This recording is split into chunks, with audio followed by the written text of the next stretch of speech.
주님, 온 우주를 말씀으로 지으시고 지금도 말씀으로 다스리고 계시는 주님, 우리의 삶도 주님의 말씀으로 인도하시고 회복하시는 은혜를 날마다 경험하고 고백합니다. 인간의 힘과 판단이 얼마나 제한적이고 불확실한지 요즘의 세상을 보면서 더욱 절감하게 됩니다. 코로나로 인해 너무 많은 변화들이 지나가고 있는데 여기에 대처하기에도 부족하고 급급한 모습들을 보면서 이 모든 것 위에 계시는 주님을 바라보고 소망으로 기대합니다. 모든 것을 아심에도 때로는 침묵하시고 기다리시는 주님, 우리의 불신앙에도 믿음을 심으시고자 계획하시고 반드시 소생시키시는 주님, 안타깝고 낙심되는 상황이 올지라도 이 주님만을 신뢰하며 계속 나아가겠습니다. 오늘 우리 예배를 받아주십시오. 이 모든 말씀 감사드리며 예수님의 이름으로 기도드렸습니다. 아멘. 아멘. 아멘. 예, 오늘 말씀은 예레미야 3장 1절서부터 13절, 우리 샤니아 자매님이 3장 1절서부터 13절 좀 읽어주시면 좋겠습니다.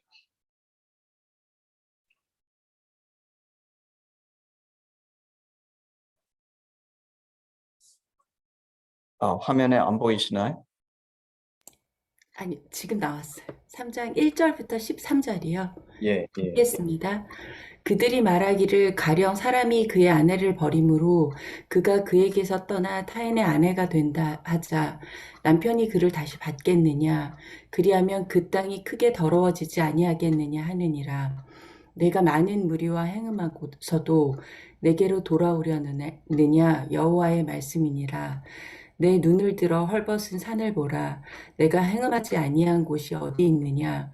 내가 길가에 앉아 사람들을 기다린 것이 광야에 있는 아라바 사람 같아서 음란과 행악으로 이 땅을 더럽혔도다. 그러므로 단비가 그쳤고 늦은 비가 없어졌느니라. 그럴지라도 내가 창녀의 낯을 가졌으므로 수치를 알지 못하느니라. 내가 이제부터는 내게 부르짖기를 나의 아버지여, 아버지는 나의 청년 시절의 보호자이시오니 노여움을 한없이 계속하시겠으며 끝까지 품으시겠나이까 하지 아니하겠느냐. 보라, 내가 이같이 말하여도 악을 행하여 내 욕심을 이루었느니라 하시니라. 요시야 왕 때 여호와께서 또 내게 이르시되 너는 배역한 이스라엘이 행한 바를 보았느냐.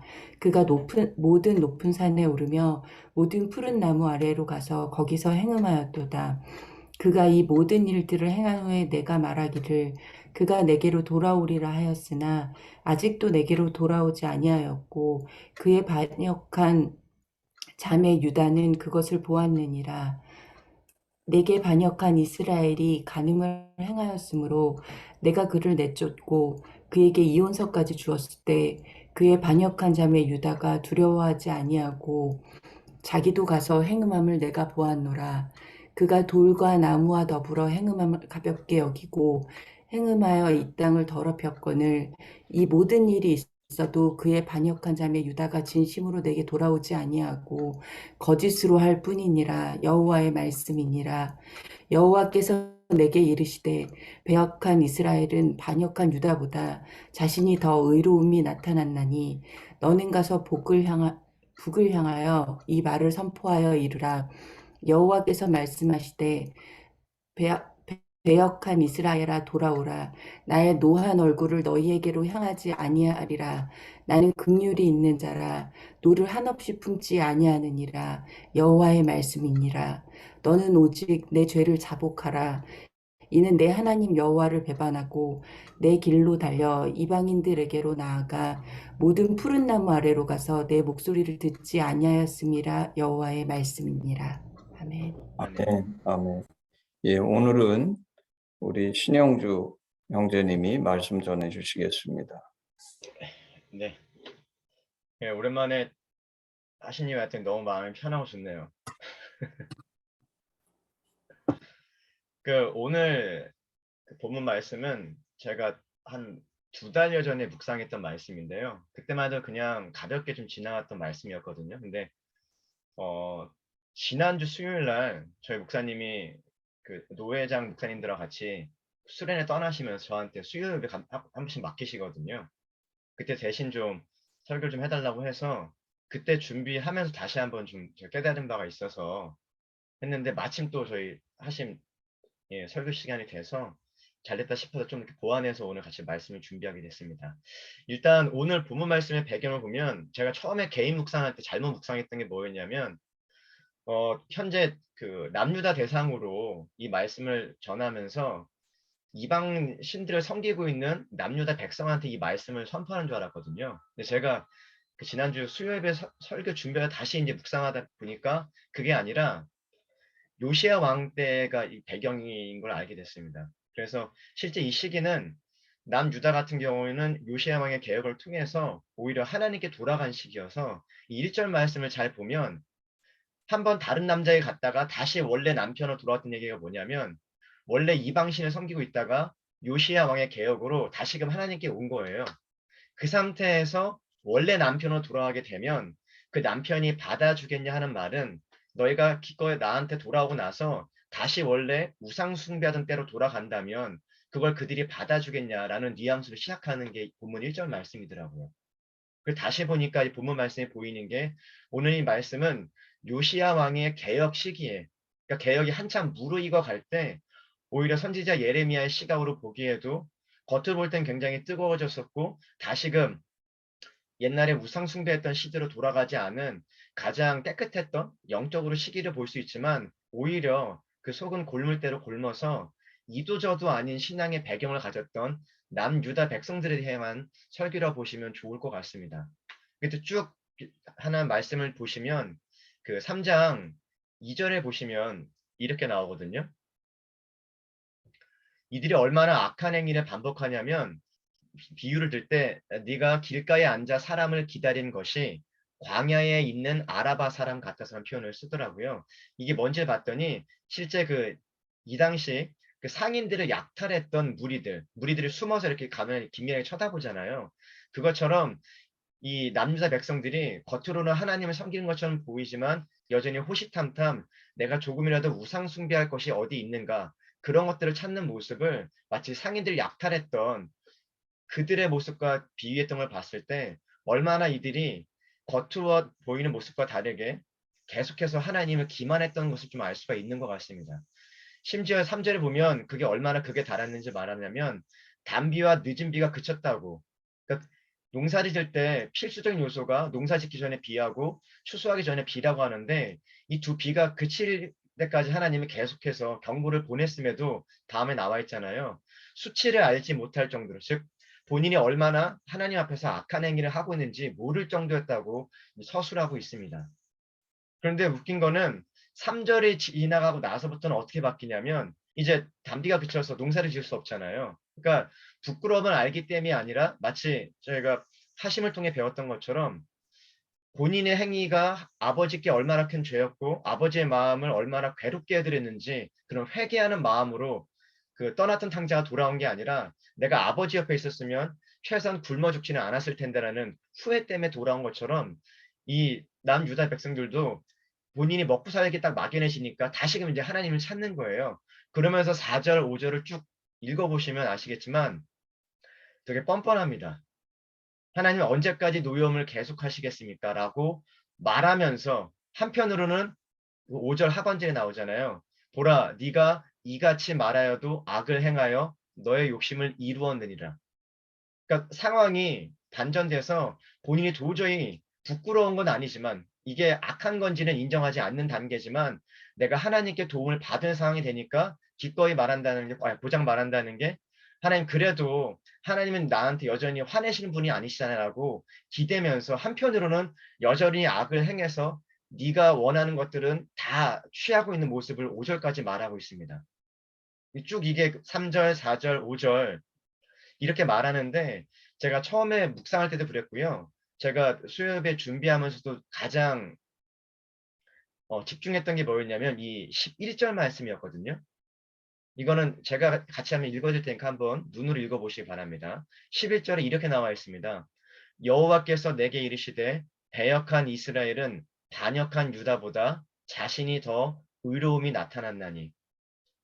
제가 이 단어가 배역하다는 단어가 익숙하지 않아서 반역하다는 단어도 저도 이제 잘 알고 있으니까 이 배역한 단어가 뭔지 찾아봤거든요. 근데 한자로는 차이가 거의 없더라고요. 이 배역은 아시겠지만 뒤집을 때의 의미고요. 반은 반하다의 의미입니다.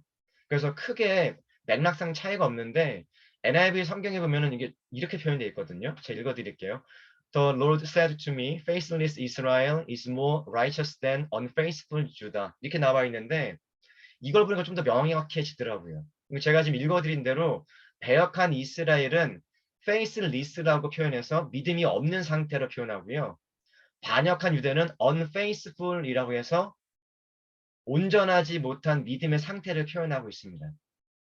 제가 처음에 주목했던 부분이 뭐였냐면 이스라엘은 아예 믿음이 없는 상태로, 유다는 믿음이 있긴 있는데 믿음이 충분하지 못한 상태로 보면서 되게 의아했던 게 뭐였냐면 분명히 지금 보시면 하나님께서 예레미야 선지자한테 차라리 믿음이 없는 북이스라엘이 믿음은 있지만 온전하지 못한 유다보다 낫다라고 말하는 장면을 보고 나서 되게 의아했었거든요. 왜냐하면 이게 어법이 문제가 아니라 뭐 교수님, 사모님, 샤내자님 다 아시겠지만 어떻게 믿음이 없는 자가 믿음이 좀 부족할 수는 있지만 그래도 어쨌든 믿음을 가진 이들인데 불충분한 믿음을 가진 유다보다 더 낫다고 표현할까. 근데 제가 곱씹어 보니까 이게 뭐냐면 하나님이 이스라엘과 유다를 평가하는 게 아니고요. 남유다 백성들이 평가한 이 단어가 지금 말했던 faithless Israel, unfaithful 유다더라고요. 어떤 의미인지 아시겠나요? 그러니까 유다 백성 입장에서는 쟤네는 아예 번외를 치는 거예요. 오죽했으면 하나님 너희를 멸망시켰을까? 아시리아 왕국을 통해서.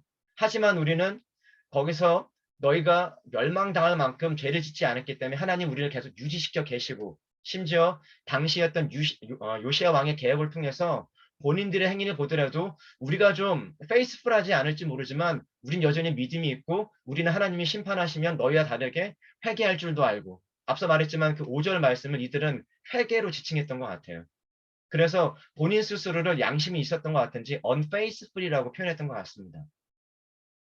제가 했던 착각이 뭐였냐면 하나님은 이스라엘을 믿음이 없는 민족으로 그리고 유다를 믿음이 불충분한 민족으로 여기셨던 게 아니라 이 당시 유다 백성 자신 스스로가 이스라엘과 자신들을 딱 선을 그면서 그래도 우리는 최소한 믿음이 있는 백성이구나. 단지 페이스풀하지 않은 뿐이라고 구분지었던 걸 하나님이 그냥 빗대어 설명한 문장이더라고요. 근데 제가 여기서 그래 다시 한번 봤더니 뭐냐면 너희들은 그렇게 선을 그을지 모르지만 내가 볼 때는 오히려 이스라엘이 너보다 낫다라고 말씀을 하거든요. 그 근거가 어디 있냐면 보시면 6절, 7절, 8절, 9절 있습니다. 제가 한번 읽어드릴게요. 요시야 왕 때에 여호와께서 또 내게 이르시되 너는 배역한 이스라엘이 행한 바를 보았느냐? 그가 모든 높은 산에 오르며 푸른 나무 아래로 가서 거기서 행음하였도다. 그가 이 모든 일을 행한 후에 내가 말하기를 그가 내게로 돌아오리라 하였으나 아직도 내게로 돌아오지 아니하였고 그의 반역한 자매 유다는 그것을 보았느니라. 내게 배역한 이스라엘이 간음을 행하였으므로 내가 그를 내쫓고 그에게 이혼서까지 주었으되 그의 반역한 자매 유다가 두려워하지 아니하고 자기도 가서 행음함을 내가 보았노라. 그가 돌과 나무와 더불어 행음함을 가볍게 여기고 행음하여 이 땅을 더럽혔거늘 이 모든 일이 있어도 그의 반역한 자매 유다가 진심으로 내게 돌아오지 아니하고 거짓으로 할 뿐이니라. 여호와의 말씀이니라. 지금 제가 읽어드린 6절부터 10절까지 말씀 보시면 패턴이 하나 보이시죠? 다 뭐냐면 앞서서 북이스라엘이 행했던 이 죄를 언급하시는 것처럼 보이지만 실제 핵심 맥락은 뭐냐면 그들의 행위와 그들의 행위에 대한 하나님의 보응을 보고도 유다가 어떻게 행동하는지를 계속 서술하고 계십니다. 다시 말하면 11절의 결론에 나와 있는 배역했다, 반역했다, faithless하다, unfaithful하다 이 표현은 남유다가 스스로를 하나님 앞에서 기만해서 구분하는 표현이었을 뿐 오히려 하나님이 볼 때는 내가 북이스라엘을 통해서 너희에게 경고하고 또 알려주고 말씀했으나 불구하고 오히려 자신을 조금은 더 나은 사람으로 의롭게 여길 뿐 더 악하고 부끄러워할지도 모르고 아무런 반성도 하지 못한 그들의 행위를 볼 때 차라리 반면교사로 삼지 못한 너희보다는 내가 볼 때는 이스라엘이 더 낫다라고 표현했던 문장이 11절 말씀이더라고요. 근데 이걸 보면서 되게 많이 제가 반성했던 게 뭐냐면, 원래 제가 묵상했을 때는 이 부분이 없었었는데 제가 지난주 수요일 예배 설교할 때, 공교롭게도 샤니아 자매님 잘 알고 있겠지만 제가 올 1년 동안 고생하고 있는 딱 한 사건이 떠오르더라고요. 말씀 준비할 때. 이게 정확히 그 시점에 저한테 했던 말씀이었던 게 뭐냐면, 제가 작년에 제가 같이 일하고 있는 그 강욱이 그 누나가 지금 하는 회사에 진로와 소명 연구소라는 회사가 있어요. 근데 그 연구소가 강욱이가 세우고 나서 이제 누나 그 친누나가 맡고서 이제 진행하고 있는데, 작년이 딱 10주년이었거든요. 근데 이제 그 연구소가 나름 이제 교계 쪽에서 좀 이름이 알려져 있어서 그 작은 출판사긴 하지만 한 기독교 출판사에서 출판 의뢰가 온 거예요. 그 진로와 성연구소가 이제 설립 10주년 됐으니까 기념으로 책을 출판하자. 그래서 그 연구소 멤버 중에 8명이 같이 공동 이제 집필을 해서 책을 출판했거든요. 원래 저는 책 출판 관심도 없고, 제가 그래서 저는 안 쓴다고 했었어요. 근데 이게 연구소 10주년 기념이니까 좀 했으면 좋겠다. 그 강욱이 누나이자 이제 소장님인 분이 얘기를 해서 그러면 하겠다. 그래서 시작했는데, 하고 났는데 그 출판사에서 저한테 개인 의뢰가 온 거예요. 제가 맡았던 주제가 이제 평생학습이라는 주제인데, 보시더니 이 정도면 아예 단독 출판이 될 것 같다고. 뭐 그 얘기가 오가다가 제가 처음엔 거절했는데 한번 어떤 게 가능한지 좀 보여달라. 그래서 제가 거절한 이유를 들어보고 나서 정말 아니면 저도 얘기하지 않겠다 해서 제가 간단히 목차 써서 보냈어요. 근데 보더니만 이거는 꼭 써야겠다, 더 적극적으로 저한테 얘기하시는 거예요. 그 목사님이신데, 저도 약간은 그 뭐라 그럴까,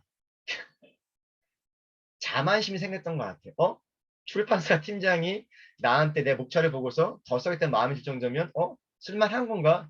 라는 생각이 들었는데, 저는 그래서 그럼 이 정도면 좀 가치 있는 그 내용물이 나오겠다 싶어서 일단 하겠다 말을 했거든요. 근데 제가 한참 뒤에 보니까 제가 출판을 하려고 했던 이유가 있더라고요. 그게 뭐였냐면, 뭐 교수님 너무 잘 아시겠지만 이 강사업계가 일단 세 가지가 있어야 살아남거든요. 근데 하나는 뭐냐면 일단 기업 경력이에요. 기업 교육을 하다 보니까 최소한 기업에서 얼만큼 오랫동안 재직했는지 되게 중요한 그 포인트라, 최소한 팀장까지는 아니어도 한 12년, 15년, 한 차장급 정도 돼야지 이 사람이 좀 기업의 실무 경력이 있어서 그 실무 경력을 바탕으로 강의를 하는구나 얘기를 좀 하거든요. 그래서 그 정도 돼야지 좀 인정을 해주고요. 두 번째가 학력입니다. 기업 교육은 무조건 석사는 돼야 되고요. 참고로 저처럼 40대 중반이 되면 대부분 박사예요. 근데 교수님들, 저는 학사잖아요. 그것도 뭐 교인들이나 뭐 한동대 하면 알아도 솔직히 아직도 일반 기업교육 나가면 한동대 잘 모르거든요. 지방대라 보고, 지방대 학사가 저는 이제 중소기업 경력하고 중견기업, 그것도 이제 뭐 밖에 없으니까요. 마지막 세 번째가 뭐냐면 개인 브랜드거든요. 책을 출판하거나 아니면 뭐 어떤 기관에 소속되어 있는 백그라운드, 협회장이라든가 이런 것들이 좀 필요하거든요. 근데 저는 이것도 없어요. 그래서 결정적으로 제가 이제 뭐 하겠다 생각도 없고 뒤늦게 생각도 없는데, 저도 모르게 그런 생각을 좀 했던 것 같아요. 야, 이 상태로 나 가면 기억해 못하는 거 아니야? 최소한 뭐라도 내 개인 브랜드도 있어야 되지 않을까 생각을 했던 것 같고요. 결정적으로 뭐였냐면, 점차 이렇게 내가 그 커리어 관리 안 하면 아무래도 강사 수입이 줄어들 텐데, 더 이상 늦기 전에 내가 좀 내 든든한 경력 기반을 확보해야 되지 않을까 생각했던 게 이 출판이었던 것 같아요. 그래서 단독책을 내봐야 내가 이제 기업 교육의 백그라운드의 내용을 써도 쓸 수 있겠다는 생각을 좀 했더라고요. 근데 문제는 뭐냐면 제가 딱 오케이를 하고 나서 막상 쓰니까 되게 부끄러운 얘기인데, 자꾸 머릿속에 어떤 연상이 되냐면 책이 대박이 날 것 같다는 환상이 보이는 거예요. 그러면서 어떤 계산이 되냐면, 이게 5만 부가 팔리면 인세가 10% 계산했을 때 얼마가 되고, 이게 모이면 지금 빚을 해결하고 조그만 집이지만 아파트를 이사하고 막 계산이 되는 거면서, 기도까지는 제가 참아 못하겠다, 제가 부끄러워서 하나님 앞에서. 근데 자꾸만 막 가슴이 두근거려요. 실제로 제가 두근을 잠을 못 잤던 적도 있어요. 그게 언제냐면 제가 제 글을 보고 너무 감격한 거, 너무 글을 잘 썼는데 이거 보면 학부모들이 완전히 제가 웃기긴 한데 지금 생각해 보면 근데 정확히 그 시점부터 글이 안 써지는 거예요. 왜냐하면 잘 쓸 수 있다는 생각이 드니까 더 잘 쓰고 싶은 거예요. 그리고 더 잘 쓰고 싶은 기준이 생겼잖아요. 10만 부는 팔려겠다. 보통 10만 부 팔린 책들 읽어봤더니 그 비슷한 그 스토리텔링 같은 게 있거든요. 그 정도 벽을 맞추는 생각이 드니까 엄청 압박감이 오더라고요. 그러면서 제가 5월 달까지 쓰고 책을 쓰고 나서 현재까지 거의 진도가 안 나갔어요. 7개월 동안. 근데 웃긴 게 뭐냐면 5월 달까지만 해도 이제 코로나 상태에서 수입이 왔다 갔다 했는데 조금씩 안정이 되기 시작했는데 제가 딱 책을 내려놓기 시작한 6월 달부터 갑자기 하나님이 강의를 막 주시기 시작하는 거예요. 참고로 말씀드리면 정확히 예, 설교를 준비하던 그 시점에 제가 그 코로나 직전 2019년대 수입이 가장 최절정기였거든요. 근데 그 수협의 설교 준비하는 그해 딱 12월 달까지 들어와 있던, 그러니까 의뢰 들어와 있던 강의 강사를 합쳤더니 2019년을 넘어섰더라고요. 이제 코로나 시기인데 제가 알기로 아마 저 같은 강사 거의 없을 거예요. 코로나인데 코로나 전보다 강사라도 업들이 더 늘었더라고요. 그러면서 제가 어떤 생각을 했냐면 설교 준비하다가 제가 딱 남유다 같다는 생각이 좀 들었던 것 같아요. 저한테 있는 것들이 이제 염려가 되니까 저도 이제 나이가 좀씩 상이 앞으로 죄송하지만 이제 기업교육 강사에서 40대 중반을 넘어가면 이제 하락세거든요. 특히 앞서 말했던 뭐 학력, 경력, 개인 브랜드가 없으면 슬슬 이제 준비해야 되는 부담감에 하나님께 맡기는 건 맡기는 거고 제 스스로 어떤 게 필요하지 않을까 싶어서 그런 의도로 솔직히 책을 썼던 건데 정작 그런 목적을 갖고 썼던 책은 진도는 안 나가고 제가 사실은 2번 제가 그 출판 약속을 어겼어요. 원래 8월 달까지 제가 초안을 넘기기로 했는데 못 넘겼고요. 그래서 10월 달에는 또 못 넘긴 거예요. 그래서 제가 12월 10일까지 무조건 내가 쓴다라고 한 상태였거든요. 그래서 되게 너무 죄송하니까 그 팀장님한테 계속 마음의 압박감이 심한 걸 보면서 제가 헛웃음이 나는 게 저는 제 삶을 좀 곁다리를 책임져 보겠다 하는 일인데 정작 거기서는 수입이 1도 발생하지 않고 오히려 하나님이 챙겨준 강의를 통해서 제가 기대했던 것 이상으로 하나님은 제 통장을 채워주셨고 정작 제가 뭔가를 좀 보겠다 했던 10만 부 이상 팔아서 뭔가 집을 바꿔보겠다는 계획은 10만 부는커녕 글 하나가 안 써지더라고요. 참 멍청하다 하면서 생각했는데 더 놀라운 건 제가 수요일에 설교를 하고 나서 혹시나 싶어 제가 한번 이렇게 봤는데 수익을 봤더니 내년 그러니까 올 12월 달까지 수입을 다 받을 때가 내년 1월 말일 거거든요. 늦어도. 그럼 제가 내년 2월이죠. 2월이면 제가 지금 갖고 있던 빚을 다 갚겠더라고요.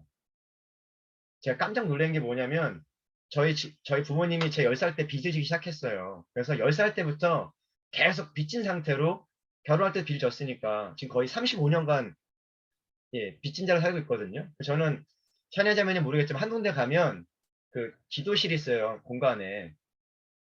가면 거기에 우리 하신 목사님인 김동 목사님 자필로 나는 빚진 자라 쓴 현판이 있거든요. 저는 그 현판 볼 때마다 별로 은혜가 안 됐어요. 저는 원래 빚진 자니까. 그 정도면서 저걸 저기다 왜 굳이 걸어놓을까? 나는 저 빚진 자라는 백그라운드 너무 싫은데 어릴 때부터. 이게 저한테는 그 빚이 어떤 의미냐면 세 분께 저는 인생의 모든 숙제였어. 그 빚이라는 게. 내가 과연 빚을 갚는 날이 올까? 근데 부지불식까지 제가 봤더니 돈을 계산했더니 100% 갚게 되는 거예요, 빚을. 약간 멘붕이 왔어요, 제가 그 수협에 여기 마치고 나서. 어떤 생각이 들었냐면, 인생의 모든 문제가 해결되는 거예요, 저한테 있어서는. 돈 문제 해결됐으니까. 그러면서 오늘도 말씀 준비한 되게 예, 많이 하나님께 죄송했던 것 같아요.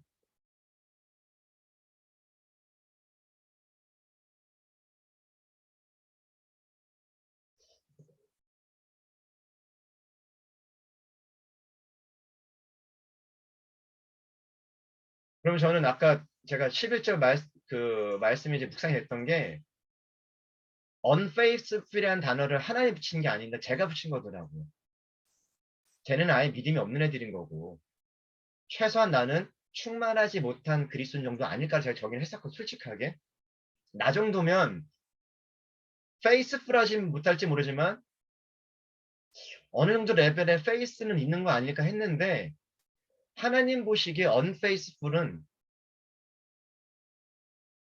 faithless와 다를 바 없고 정확히 말하면 그걸 자각하지 못하는 unfaithful이야말로 더 악하다는 걸 제가 이번에 알게 된 것 같아요. 왜냐하면 제가 수요예배 때는 발견 못했는데 오늘 예배 준비 발견한 게 13절이거든요. 12절이요. 제가 읽어드릴게요. 배역한 이스라엘아, 여기 13절이네요. 제가 읽어드릴게요. 이렇게 나와 있습니다. 너는 오직 내 죄를 자복하라. 이는 내 하나님 여호와를 배반하고 내 길로 달려 이방인들에게로 나아가 모든 푸른 나무 아래로 가서 내 목소리를 듣지 아니하였음이라 여호와의 말씀이니라. 여기서 내 죄를 자복하라는 말씀을 묵상하는데 자꾸 걸리는 게 뭐냐면 옆에 NIV 성경 있잖아요. 이 단어가 절대 자복하라는 단어가 아니거든요. 보면은 only acknowledge라 나와 있어요. 제가 혹시 너무 자의적으로 해석하는 게 아닌가 싶어 찾아봤는데 자복하라라고 나와 있는 모든 단어의 NIV 성경에는 confess라는 단어가 나오거든요. 그러니까 자복까지는 아니지만 최소한 자백이라는 맥락은 좀 맞잖아요. 근데 유독 여기만 보면 acknowledge인데 여기만 자복하라는 단어 나와 있더라고요. 그래서 다시 봤는데 맥락을 봐도 이거는 너 스스로 하나님 앞에 엎드려라 굴복하는 단어가 아니라 그냥 acknowledge가 맞아요. 이게 어떤 뜻인지 아시죠? 이게 accept거든요. 인정하라, 어드밋, 받아들이는 뜻인데 그게 뭐냐면 너가 죄인인 걸 받아들여라. 너가 죄인인 걸 인정하라. 이게 하나님 나한테 요구하는 자복하라는 걸 알게 된 거예요. 그 뒤에 보시면 아시죠? 그게 뭐냐? 너가 이렇게 한 것이 악한 것임을 깨달아라. 이게 하나님이 내게 유일하게 요구한 한 가지시더라고요. 제가 놀란 게 뭐였냐면 그 앞절에 하나님이 돌아오라 말씀하시잖아요. 근데 그 돌아오라의 첫 번째가 뭐냐면 11절에 나와 있는 워딩. 너가 너 스스로를 unfaithful이라고 기만하지 말고 너가 바로 죄인임을 자각하고 인정하고 acknowledge 하는 거. 그게 너가 내 앞에서 자복하는 길이고 그게 내 앞에서 너가 불순종했던 것을 되돌릴 수 있는 첫 출발임을 저한테 정확하게 말씀하고 계시더라고요. 제가 왜 여기서 더 하나님께 감사했냐면 제가 그렇게 악한 줄도 모르고 계속 딴 주머니에 차고 있었던 거잖아요. 1년 동안 책 쓴다고 하면서. 그리고 머릿속으로 계속 10만 원 팔리면 뭐 할까라고 복권 긁듯이 하고 있었고. 근데 하나님은 그 순간에도 계속 강의를 주시면서 제 통장을 채워주셨고 심지어는 제 평생 동안 빚진 대로 살 줄 알았는데 저도 모르게 내년 2월이면 빚을 다 갚게 된 날이 오더라고요. 하나님 알아서 이 모든 걸 준비하고 계셨는데 저는 그 하나님 온전히 신뢰하지 못하고 심지어는 신뢰하지 못하고 딴짓하고 있는 제 믿음을 unfaithful이라고 스스로 자청하면서 제가 죄인임을 자각하지 못하는 상태로 있는 이 모든 상황이 되게 하나님 앞에 좀 많이 죄송했던 것 같아요. 근데 제가 제가 월요일 날 이제 가족 예배를 드리거든요. 막 이 얘기를 막 은혜롭게 간증을 했어요. 그래서 와이프한테 오빠 정신 차렸구나 막 그런 거 좋아하더라고요. 그랬는데 제가 깨닫게 된 게 뭐냐면 이제 부담이 없잖아요. 10만 원 팔아야 했던 부담 아니면서 이 책이 잘 쓰실 줄 알았거든요. 근데 또 책이 안 써지는 거예요.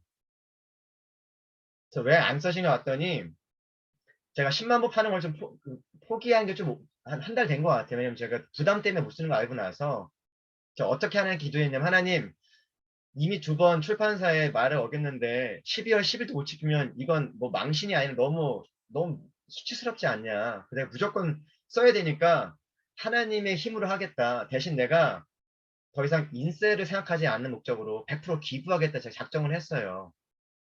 네. 근데 제가 사실은 어떤 생각이 있었냐면 100% 기부했던 생각은 솔직히 이게 얼마나 팔리겠어라는 마음을 제가 이제 자각을 한 거예요. 그래서 어차피 돈도 얼마 안 될 거 아낌없이 하나님께 드리자 했는데 문제는 뭐냐면 제가 100% 인세를 기부하겠다는 작정을 하고 나니까 동기부여가 안 되는 거예요. 10만 부 팔릴 때는 그 돈 생각 때문에 재미가 있어서 한동안 하다가 어느 순간부터 그 이상을 써있는 부담감에서 안 쓰였잖아요. 이제는 써봤자 제 돈이 아니잖아요. 그러니까 쓰고 싶지가 않더라고요. 아무튼 제가 그래서 이 얘기 많이 했더니 와이프 막 웃더라고요. 그래서 아유 오빠 그렇지 뭐 했는데 아무튼 제 낸 결론은 제가 뒤에는 그 같이 읽지 않았잖아요. 한번 읽어보세요. 뒤에 뭐가 나오냐면 다 축복의 말이에요. 너가 돌아오기만 하면 돌아오기만 하면 심지어는 돌아왔을 때 축복이 아니라 돌아오면 예수님이 이까지 다 예비하셨거든요. 그러니까 기대도 하지 않았던 그 당시에 이스라엘 민족들한테 예수님이라는 축복을 준비하는 모든 걸 다 얘기해서 하나님 알아듣지도 못한 인간들한테 그러니까 저한테 신용주라는 인간이 알아듣지도 못할 말을 막 계속하면서 말씀하신 하나님 저는 보이더라고요. 근데 그 출발점 딱 하나님 저한테 요구하시던 너가 지금 하고 있는 게 죄라는 걸 알아차리는 게 시작이다 용조해라고. 그래서 이제부터는 제가 unfaithful이라 붙이지 않도록 하나님이 주셨던 말씀이 오는 말씀이어서 네, 같이 한번 나누고 싶었습니다. 네, 이상입니다. 예, 아멘. 우리 아멘. 헌신 찬양 한 후에 우리 신영주 형제님 기도해 주겠습니다. 우리 1절만 하겠습니다. 내게 있는 모든 것을 아낌없이 드리네. 사랑하고 의지하며 주만 따라 살리라. 주께 드리네. 주께 드리네. 사랑하는 구주 앞에 모두 드리네. 아멘. 네, 함께 기도하시겠습니다. 사랑이 많으신 하나님, 저희가 알아차리지 못하는 순간조차 이미 모든 것을 준비하셨고 그 모든 것을 하나씩 하나씩 하나님이 작정한 대로 펼치시는 분인지를 알고 있습니다. 저희에게 필요한 것은 그 하나님이 주시지 않을 것을 받아내기 위한 기도도 아니고 그 하나님이 관심 없어 하는 저희의 일상을 아뢰는 기도도 아니고 하나님은 미처 알지 못하는 저희의 문제에 대한 해결책을 아뢰는 기도가 아님을 알게 하여 주옵소서. 다만 그 하나님의 뜻을 믿지 못하는 저희의 부족한 신앙을 위해 기도하게 하여 주옵소서. 또한 기도하는 것은 저희 스스로 신앙이 있는 자들이라고 착각하는 나는 저들과는 다른 믿음의 수준을 가지고 있다고 교만하게 생각하는 구분짓는 생각을 깨트려 주셔서 나의 행위와 나의 악한 것들이 어떻게 저들과 다를 바 없는 죄인 것을 매 순간 알게 하셔서 그럼에도 불구하고 한결같이 회개하였기 때문이 아니라 돌아왔기 때문이 아니라 돌아올 생각조차 없는 아니 본인들이 하나님 앞에서 죄를 지었다고 알지 못한 저와 같은 심각한 죄인들에게조차 먼저 사랑하시고 먼저 문제 해결책을 하나씩 하나씩 펼치고 계신 하나님을 믿는 믿음 그것만을 갖게 하시되 다만 한 가지 제가 그리고 저희가 죄인임을 알게 하여 주옵소서. 이렇게 삶의 매 순간 용서받은 탕자의 기쁨이 저희 삶에 가득할 수 있도록 인도하여 주옵소서.